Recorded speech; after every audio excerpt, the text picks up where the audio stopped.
แบบมันมันเป็นวิธีการขายหรือว่าเป็นแม่ค้าที่แบบว่าบ่ได้ใส่ความที่แบบว่าอหยังมากมายนะที่ว่าบางคนต้องทำคอนเทนต์บือว่าแม่นบ่แม่ส้มโอ้โอ้ต้องแม่นแม่นประมาณนั้นนะแม่นแม่นรู้สึกว่ามันมักอะนะเฮาก็มักด้านนี้แบบก็นี้ก็คือว่าคอนเทนต์ที่เฮาเฮ็ดเนาะมันจะไปไลฟ์สไตล์เดียวกันแม่นแม่นแม่คืนอคอนเทนต์เฮามันบ่ได้เจาะจงมันเป็นคอนเทนต์ชีวิตจริงแม่นแม่ที่นเฮาเจอสภาพแวดล้อมที่เจอผู้ใดเฮาช่วยเหลืแม่นอหรือว่าเฮาจะปิดการขายอัตโนมัติเหมือนแบบมันเป็นคอนเทนต์ที่เฮาบ่ได้จัดเตรียมแม่นแม่นเป็นคอนแม่นเทนต์ที่เฮาเฮ็ดด้วยใจแม่แม่ส้มก็แบบไลฟ์สไตล์คือกันแล้วก็ค่อนข้างที่จะศึกษาธรรมะคือกันเนาะใช่ทั้งแม่ส้มก็เป็นคนบุญหลายนะเฮาก็มา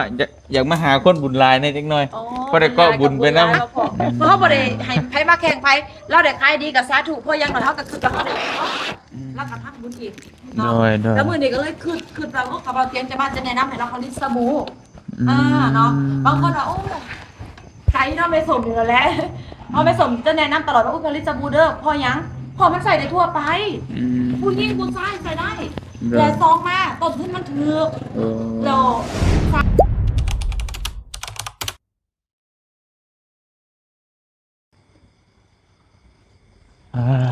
พี่น้องเลยเนาะเขาเรียกแค่นี้วะไงฮะเขาเรียกแค่นี้วะโดยเอาทักทายสบายดีพ่อแม่พี่น้องเบิดสุขุทุกคนนะพี่น้องเนาะบ่ว่าสิอยู่ในและก็ต่างประเทศก็ยินดีต้อนรับเข้าสู่ช่องบ่เตียงทองชาแนลคือเก่าพี่น้องเอ้ยเนาะวันนี้ก็บ่เตียงสิไปบ้านแม่ส้มไปเอาสบู่กับอ่าครีมมาไว้ให้อยู่ห้านเนาะมาไว้ให้สาวใบเฟิร์นขายให้แหละเพราะว่าเฮาได้ลงมาทางนี้พี่น้องเอ้ยมื้อนี้ก็ได้สิไปเยี่ยมบ้านแม่ส้มอีกครั้งหนึงเนาะอีกรอบหนึงอ่ามาสองคนกับน้องมิเพราะว่ามันค่ำแล้วก็เลยบ่ได้ไปรับเอาสาวใบเฟิร์นมานำพี่น้องเอ้ยเนาะไปเดี๋ยวไปเอาครีมเมื่อไหว้ขายพี่น้องเอ้ยก็พอดีแม่ส้มเพิ่นแชตหาเพิ่นว่าให้มากินข้าวกินน้ำยามเยี่ยมยามอยู่เพื่อนเพิ่นว่าซั่นก็ใจดีเด้พี่น้องมีสมมายามใดก็แบบนี้เนาะสิซึมๆแบบสลึมสลือเมาสมุนไพรพี่น้องเอ้ยไปไปพี่น้องเอ้ยเนาะโตนี่เด้เขื่อนไม่ส้มนี่เขื่อนพี่น้องเอ้ยเนาะแม่นบ่สิแม่นนะบ่เคยมาจักเทื่อเทื่อหนึงเอ้ามีหันค่าพร้อม ไม่เห็นด้วยเห็นอะไรนะมีบ่ได้จะบ่เตียงที่รถแล้วนะรถสองคันโอ้ถ่ายแล้วทั้งนั้นบ่ธรรมดาพี่น้องนี่ใครอย่างนั้นไปไป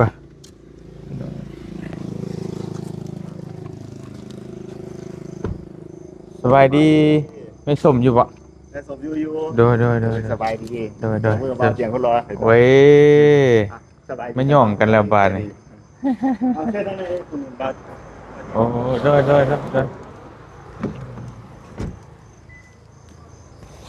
สบายดีเด้อมาครั้งแรกครั้งแรกมาเสียงครั้งแรกโดยครั้งที่สองมาหาเมชมแต่ว่ามาเฮือนนี่นะขอแนะนำตัวเด้อโดยนี่บ้าวเผาเคยเล่าพี่ไอ้หน้าเสาแม่สมูนี่โดยเห็นในคลิปอยู่โดยสวัสดีแม่สวัสดีเลยโดยอยู่นี่แหละมาอยู่นอกมันสะดวกสบายแน่อันนั้นไผมินิแองเจอร์เป็นนักร้องดิอ๋อเห็นแต่ในคลิปแม่ชมแต่ว่าโมเมนต์นั่งฟ้าดังเนี่ยเจอคนดังก็ท่านี่แม่แล้วผักเนี่ยผักตัวนี่เด้อ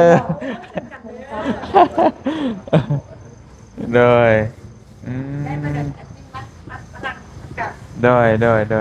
คอยใช้แห้งๆนี่เดือดพอเจ้าคอยเบิ่งคลิปเจ้าแน่เน่นบ่โอ้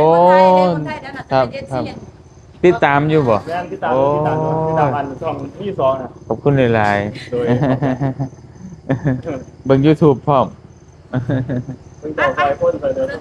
โดย มานั่งน้ำกันเลยอะไรอ่าตัว นั่งน้ำกัน โดยอึบ มาเวียกเนาะมาเวียกมาเด้อ แมนออกมาเวียกคือเก่านั่นแหละแล้วก็เลยมาเลย พอดีเลยลงมาทางนี้ นำเพิ่นมาให้เพิ่น โอ้เปิดห้านค้าพร้อมเนาะมีห้าน เอื้ ค้า อย พร้ กั อบ ม เพิ่นนี่แหละก็ให้อันนี้แหละให้อ้ายเคย เปิดร้านค้าอันสมโอก็ต้องทุนให้เขา อืม กับน่ะ โดย ให้เพิ่นมาอยู่นี้จ้ะ อืม ไปอยู่พุ่นก็บ่มีไผได้เงินหลังนี่ก็คือลากเฮาไปอยู่พุ่น โดยโดยบ่มีไผอยู่นำแม่ อ๋อ แต่อีหล่า เจ้าอยู่พุ่นเนาะ อยู่พุ่น แม่นแหละตุเมเพิ่นบัดอยู่พุ่นเนาะ แม่อยู่นี่ แม่อยู่นี่บ่ แม่อยู่นี่ อ๋อ เลยได้อ้ายเคยนี่กับเอื้อยมาแต่ไทยก็อยู่นำกันอยู่นี้ก็เลยเพิ่นเปิดร้านขายของพอได้ขาย โดยติดหนทางคักเนาะ ที่ต้นทางหนาวัดใหญ่อีก โอ้แม่นอยู่ในเมืองเลยพี่น้องในเมืองสองคอนนี่แหละที่ว่าปากซองอันนี้ปากซองนะหาน้ำเนาะบ่แม่นปากซองแดนนาวบางคนยังบ่จักได้พี่น้องว่า แม่น ถ้าว่าปากซองนี่ต้องคิดว่าปากซองอยู่ใต้นะ แม่นสลายเขาเจ้าแม่สมอยู่ใต้บ่ แม่นประมาณนั้น เจ้ายังบ่ฮู้ว่าปากซองเมืองสองคอนแขวงศรีนเขตก็มี แม่นแต่ปากซองแดนนาวนั่นบ้านน้องมิกนี่คือที่นั่งอยู่ในบ้าน เพิ่ เพิ่ น น อยู่พุ่นเนาะ เด้อ ตากล้องเพิ่น แม่น กล้องอยู่พุ่นก็เที่ยวเมื่อยามบ้านดูอยู่บ่ เดินแม่ นี่เที่ยวไปเที่ยวมาอยู่ก็มาอุ้ย เอา สบายดีเด้อ ส่องไม่สมบ่ แม่นให้เพิ่นเว้าเลยมาให้เพิ่นมาเพิ่นเปิดเรื่องเลย ให้เบิ่งเปิดเลย เพิ่นเปิดเรื่องเลย เด้อ มาจังได๋มื้อนี้2 อ๋อเด้อสบายดีเด้อ FC เมสมมื้อนี้ก็บ่เตียงทองเนาะได้มาเยี่ยมยามเมสมอีกครั้งหนึงมื้อนี้มาเยี่ยมอยู่เพื่อนเนาะ เป็นครั้งที่2 โดย ครั้งที่2มา โดย มื่อเด็กก็มาโอบมาล้มกันเนาะทุก โด คน ย เรื่องที่เพิ่นจะผลิตแบรนด์เนาะคันว่าแล้วเพิ่นก็ว่าบ่ไว้ใจไผเนาะ อยากมาหาแม่ส่งครั้งที่2แล้วเนาะก็ถือว่ามาก็ถือว่าเฮาก็เป็นสายบุญนํกันอีกมันก็เลยมีความไว้ใจเนาะคันสิเฮ็ดก็ต้องเฮ็ดนำแม่ส่งบ่นะทางเฮาเองก็บ่มีความรู้แต่เอาประสบการณ์ที่ตัวเองได้เฮ็ดก็สิได้มาแนะนำเพิ่น ได้ ก็ค่อยไต่ค่อยเป็นไปนํกันเนาะแล้วก็ฝากซัพพอร์ตเพิ่นแน่เนาะว่าเพิ่นจะผลิตอีหยังออกมาเนาะแต่ว่าไม่สมน่ะมีสิ่งที่จะแนะนำให้เพิ่นเฮ็ดอยู่ให้ทุกคนติดตามให้ FC ติดตามไปนํกัน มี ว่า แต่ บ่เที่ยงนี่จะเฮ็ดหยัง มีแต่นั่นเบิ่งน้ำกันเนาะบ่เตียงก็ได้มีโอกาสเยี่ยมมายามทั้งแม่สมแล้วก็มาปรึกษาแหละมาเรื่องขอคำแนะนำจากแม่สมเนาะถือว่าผู้ที่มีประสบการณ์คนมีประสบการณ์ก็หลายคนอยู่พี่น้องแต่คือบ่เตียงว่าคือแม่สมเพิ่นว่าเมื่อกี้นี่แหละมันคล้ายๆว่าเฮาเห็นแล้วก็รู้สึกว่ามันเป็นคล้ายๆสไตล์เดียวกันหั้นนะเนาะสไตล์เดียวกันคือการเว้าการจาแบบว่าแม่สมเพิ่นเว้าแบบนิ่มแล้วก็เป็นสุภาพแบบมันเป็นวิธีการขายหรือว่าเป็นแม่ค้าที่แบบว่าบ่ได้ใส่ความที่แบบว่าอีหยังมากมายนะที่ว่าบางคนต้องทำคอนเทนต์บือว่าแม่นบ่แม่สมต้องประมาณนั้นนะรู้สึกว่ามันมักนะเฮาก็มักด้านนี้แบบนี้ ก็คือว่าคอนเทนต์ที่เฮาเฮ็ดเนาะมันจะไปไลฟ์สไตล์เดียวกัน แม่น คอนเทนต์เฮามันบ่ได้เจาะจงมันเป็นคอนเทนต์ชีวิตจริง แม่น ที่เขาเจอสภาพแวดล้อมที่เจอผู้ใดเขาสวยเหลือหรือว่าเขาจะปิดการขายอัตโนมัติเหมือนแบบมันเป็นคอนเทนต์ที่เขาบริจัดเตรียมเป็นคอนเทนต์ที่เขาเฮ็ดด้วยใจมันจะเป็นแบบนี้มันก็เลยสื่อสารออกไปตั้งก็เลยว่ามักแม่สมแบบซี่ก็เลยอยากมาหาก็เลยอยากมาเอาความรู้คันเจ้าแล้วเบาเตียงแล้วก็เก่งอยู่แล้วเรามีความสามารถอยู่แล้ว อันนี้ก็เป็นความต้องการของ FC ที่อยากอุดหนุนที่อยากซัพพอร์ตคนที่ทำดีประพฤติดีซอยสังคมเนาะบางเตียงก็เลยว่าต้องมาหาแม่สมล่ะมันจะไปในทางเดียวกันก็เลยพอกันอีกรอบ2เนาะเนาะก็พอดีจังหวะนั่นแหละกับที่มาเอาสบู่เอาหยังเอาครีมแม่สมน่ะเมื่อไว้ห้านคือก็เพราะว่าตัวเมื่อตัวก่อนนั่นครีมอันหยังกันเกิดกันหยังนะมันก็เบิดแล้ว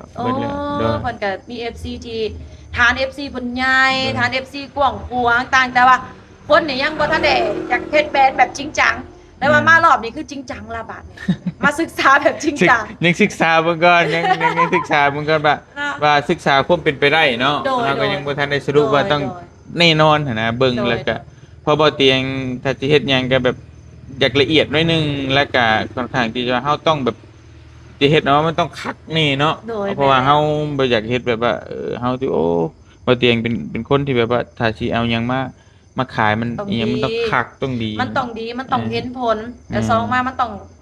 ปลอดสารว่าสิซะมันต้องดีที่สุดเนาะเพื่อลูกค้าเพื่อ FC ที่มักหักในโตเฮาบ่อยากให้ผิดหวัง บ่อยากให้ FC ผิดหวังนะ ถูกต้องแล้ว คือกันกับเฮาเฮ็ดปัจจุบันซุมื้อนี่แหละเนาะ โดย อีหยังเฮา ดี ก็ แล้ว จะเฮ็ดให้มันดีที่สุด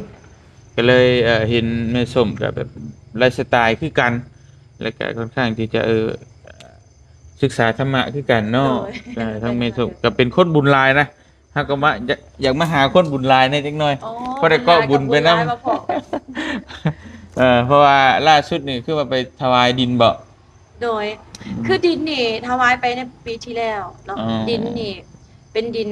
ของเฮาเองแหละเฮาถวายเป็นธรณีสงฆ์ ได้ อ่าเป็นดินถือว่าเป็นดินตอนที่3ก็ว่าได้ที่ถวายบ่แม่นเป็นแต่ตอนนี้ตอนเดียวถวายไปหลายเนาะ สาธุบุญนำ อ่า ได้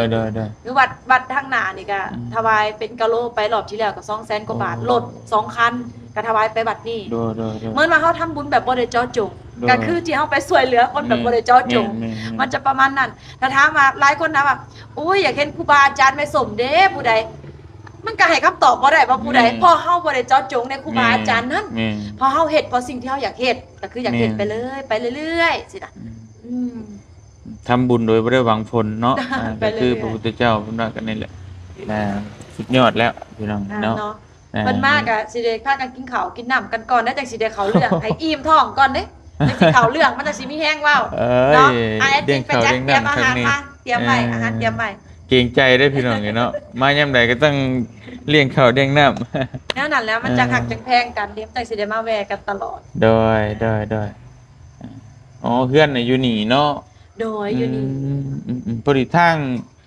อ่าผ่านแบบทางหลวงพอดีนะพี่น้องทางหลวงเลข13ก็ผ่านบ่เตียงลงไปปากเซ่อะลงไปนี่แหละก็ผ่านไปผ่านมานี่แหละลงไปเบิ่งสวนอยู่บ้านพุ่นแหละสวนกาแฟปลูกกาแฟไว้ลองเบิ่ง อ๋อดี อ่า ดี ก็ได้เที่ยวไปเที่ยวมาเดือนหนึงเทื่อนึงลงไป ไปเห็นอยู่พุ่นก็รู้สึกมักกันนะทั้งบ้านน้องเพิ่นแหละแบบมีแต่สวนกาแฟเด้ปากช่องเนาะ แม่นแม่น แล้วเอามักก็เลยแบบมักธรรมชาติ ธรรมศาสตร์ดีนะ ดีสุด น้องสาวนี่น้องสาวของเฮานี่ก็อยู่ปักเซ เด้อ แล้วก็อยู่ปักเซธรรมศาสตร์นี่เราก็มีสวนกาแฟมากธรรมศาสตร์อยู่ใต้ อืม มันเป็นหมอกเป็นหยัง มันแบบบ่คือชาวบ้านเฮาอะนะมันรู้สึกว่าแบบซุ่มเย็น ฟิล ต มัน ลอด ได้ คักก็เลยรู้สึกมัก ประมาณนั้นแหละพี่น้องเอ้ย กินข้าวนํกันเดี๋ยวเพิ่นเตรียมมาให้ พี่น้องเนาะ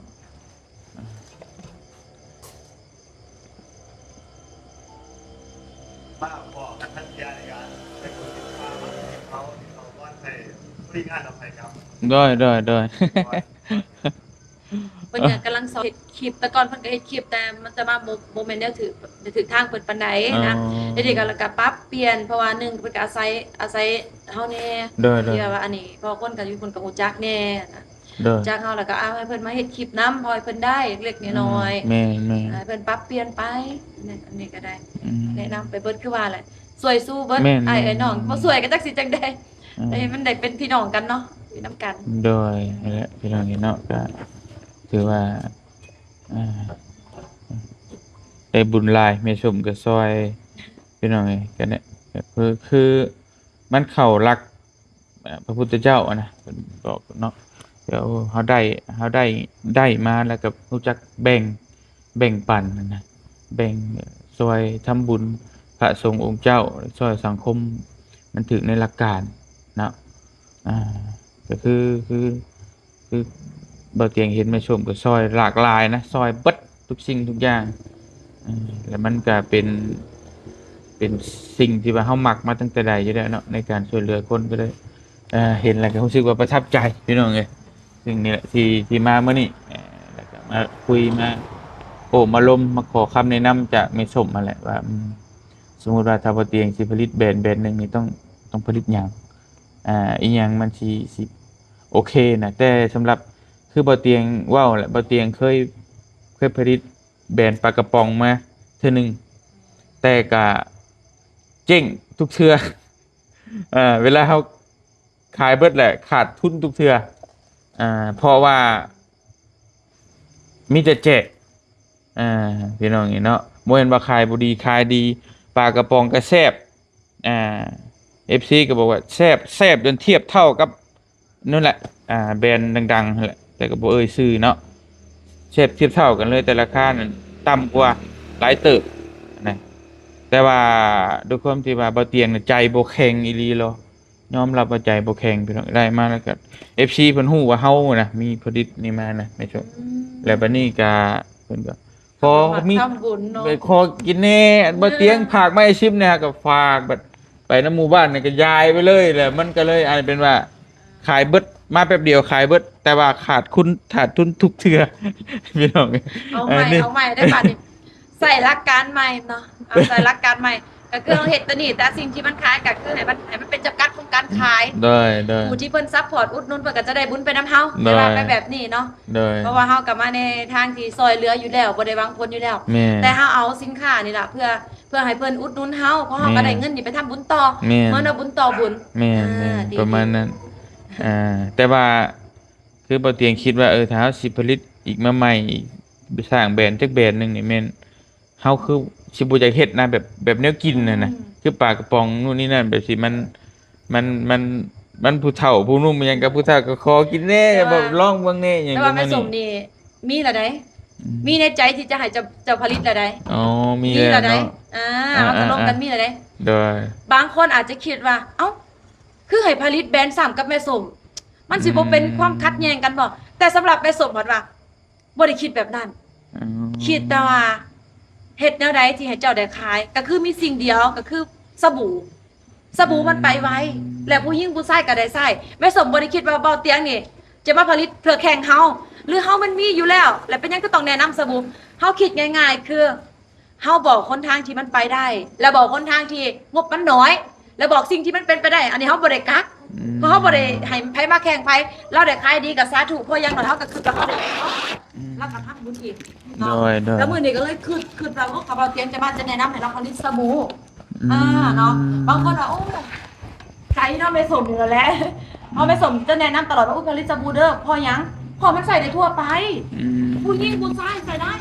แต่ซองมาต้นทุนมันถูกแล้วซามมามันขายง่าย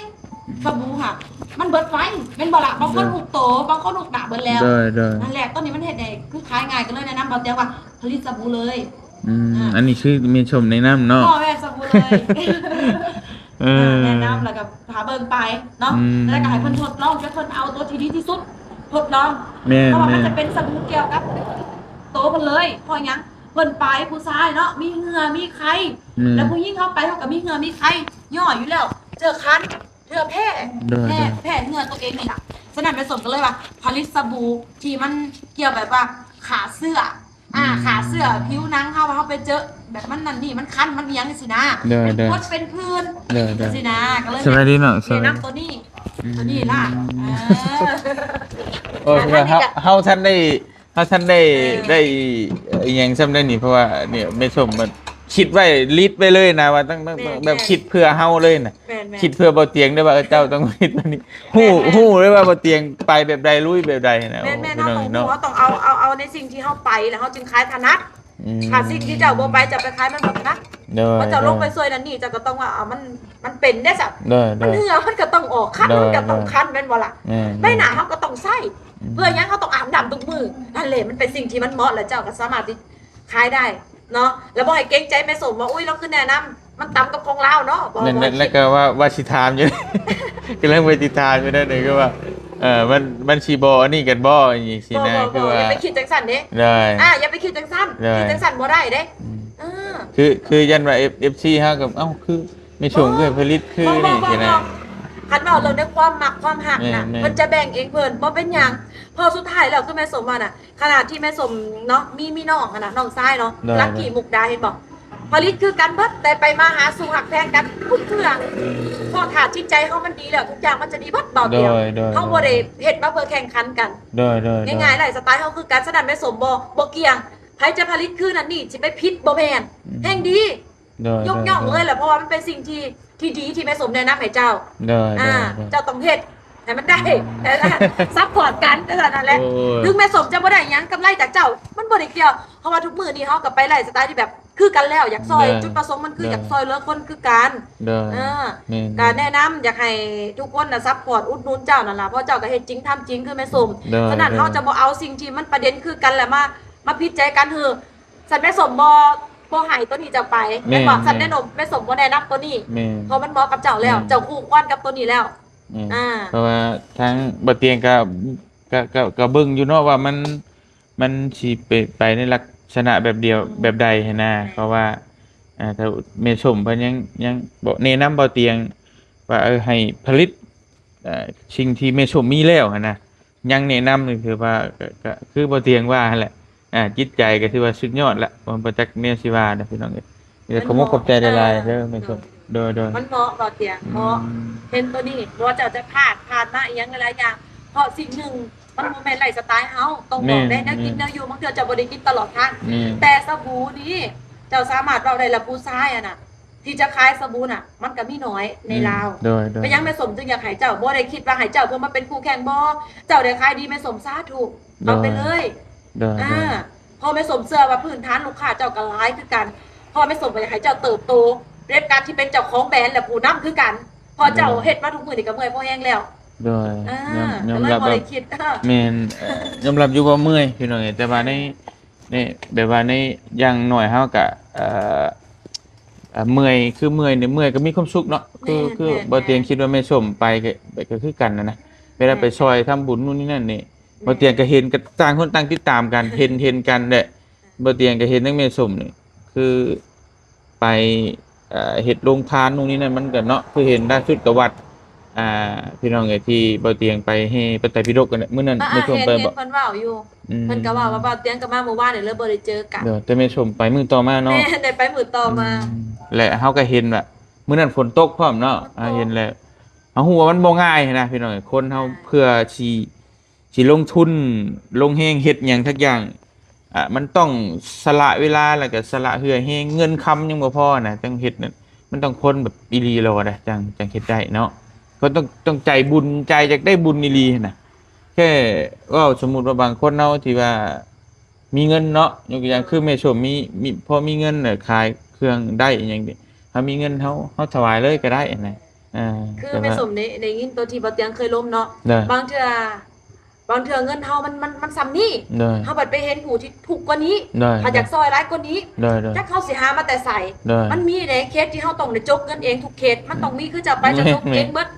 นี่แหละต้นนี้นะแม่สมจังว่าการที่จะเป็นเจ้าของแบรนด์หรือว่าได้ขายสบู่ลูกค้าอุดหนุนคนอื่นอุดหนุนซัพพอร์ตเฮาก็จะได้กำไรจากตัวนั้นน่ะมาซอยเหลือจากที่จะได้ซอยเหลือแบบเต็มที่แล้วมันก็จะเต็มที่ยิ่งไปกว่านี้อีกต้นนี้มันคือเป็นการที่ดีอย่างหน่อยเฮาก็แบบมีทุนเฮาให้มันได้หลายมีทุนหลายแล้ว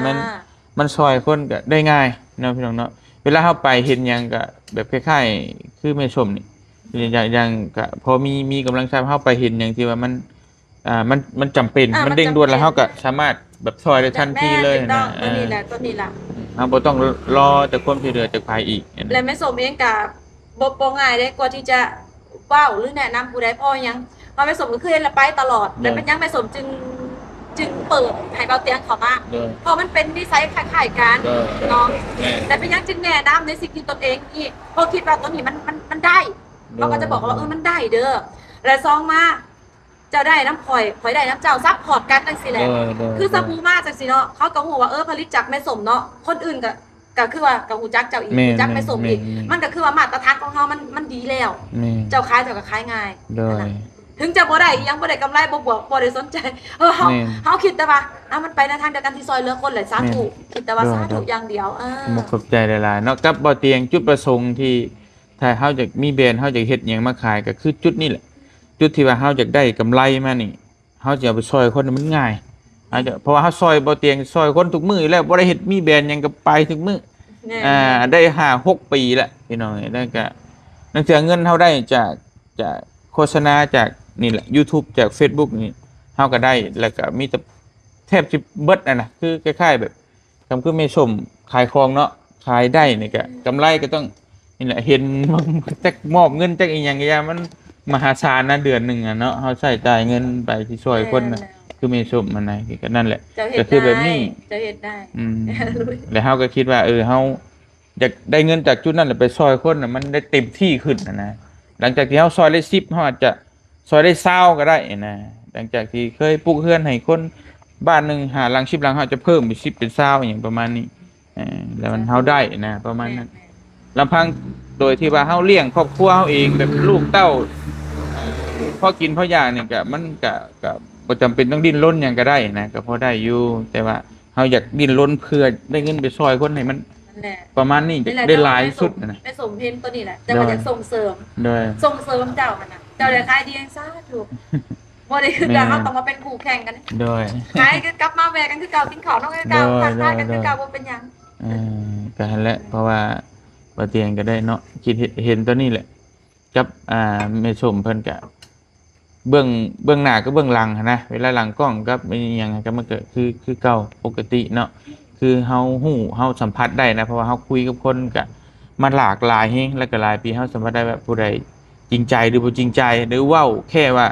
ลมปากซื่อๆได้ใจคิดอีกแบบนึงเฮาก็พอฮู้เบิดอะนะเนาะ ก็ไปง่ายเพิ่นล่ะ แม่ เนาะ นมันไปทั่วไปบ่ได้แต่มันนี่กับไลฟ์สไตล์ของแม่ส้มนี่แบบสิแตกต่างเลยนะคนอื่นนี่สิเฮ็ดคอนเทนต์แบบวือวาให้แบบเนาะแบบตลกอหยังไปก็แล้วแต่ว่าไผแต่มันสิว่าเฮ็ดวิธีการขาย วิธีการขาย แต่ว่าไลฟ์สไตล์ของแม่ส้มนี่คือนิ่มๆอันนี้ซอยคนไปแล้วก็เฮาก็ขายเครื่องไปแบบว่ามันเป็นที่แบบสิ่งที่ได้บุญแล้วก็มันเป็นการเฮ็ดคอนเทนต์ที่แบบธรรมชาติแฮงบ่ได้ปรุงแต่งหยังเนาะบ่ได้ใส่เอฟเฟกต์บ่ได้ใส่หยังนี่แหละบ่เตียงก็เลยมักก็เป็นไลฟ์สไตล์แบบว่าเตียงก็บ่เตียงก็บ่มักเฮ็ดตลกต้องแต่งนู่นมีแต่เฮ็ดแบบจริงจังนะจริงจังเลยจริงใจเอาเรื่องเท่ๆนี่แหละเฮ็ดนำเสนอเนาะเพราะว่าเฮาสิบ่ปรุงแต่งหยัง เขากันได้บัตรนี่เขาก็บ่ผ่านกันเลยได้บัตรนี่ โอเคพี่น้องมาบ่เตียงก็ได้จัง เอานำอันนั้นไหม คุยกันต่อ เอานำอันซ้ำได้น่ะทำไมคนหลังเนี่ยกับเป็น เด้อ อ่า หลังมัน เดี๋ยวบ่เตียงก็สิขอตัวกินข้าวนำแม่ส้มก่อนเนาะแล้วก็จังสิคุยกันจะเด็กตัวไหนก็กลับจังได๋ก็ขอมกขอบใจอีกเทื่อเด้อทางแม่ส้มเนาะทาง ยินดี ที่ต้อนรับเป็นอย่างดีแล้วก็ให้คำแนะนำเป็นอย่างดีบ่เตียงก็พี่น้องสิกินข้าวกินน้ำน้ำแม่เพิ่นกันแล้วจังสิกลับบ่ได้มาล่ะมื้อนี้ ทางหาหนู อ๋อเพราะว่าน้าบ่าวไปเวียกแล้วก็เล่นมาเลยนะก็เลยบ่ได้เข้าฮอดบ้านเลยจะได้ก็ติดตามตอนต่อไปเนาะพี่น้องเนาะอันนี้บ่เตียงแค่มาปรึกษาความเป็นไปได้แต่ว่าสิผลิตจริงบ่หรือใดๆก็จังว่ากันอีกเดี๋ยวบ่เตียงสิมาแจ้งเป็นคลิปต่อไปเนาะพี่น้องเนาะสำหรับมื้อนี้ก็ขอขอบใจหลาย FC เด้อเบิดทุกคนให้กำลังแรงใจเนาะแล้วก็ติดตามเฮาตลอดมาพี่น้องฝากติดตามตอนต่อไปแล้วก็ฝากซัพพอร์ตทางทีมเมส้มเนาะทั้งสบู่ทั้งหยังก็ฝากติดตามกดไลค์กดแชร์ทางเพจเมส้มแน่เนาะซอยๆกันเพิ่นก็ใจบุญใจดีแฮงพี่น้องเอ้ยให้ได้บุญได้กุศลหลายๆเด้อเมส้ม โดย ซอยผู้ซอยคนเนาะ กินข้าวได้บัดนี้มาก มาลุยมากินข้าวพี่น้องกินข้าวกินน้ำน้ำกันเนาะให้ นั่น เพิ่น ล่ะ นั่ง พี่น้อง ด้วย อยู่ดีนี่สบายดีเด้อพี่น้องเด้อขอบใจลูกขอบใจ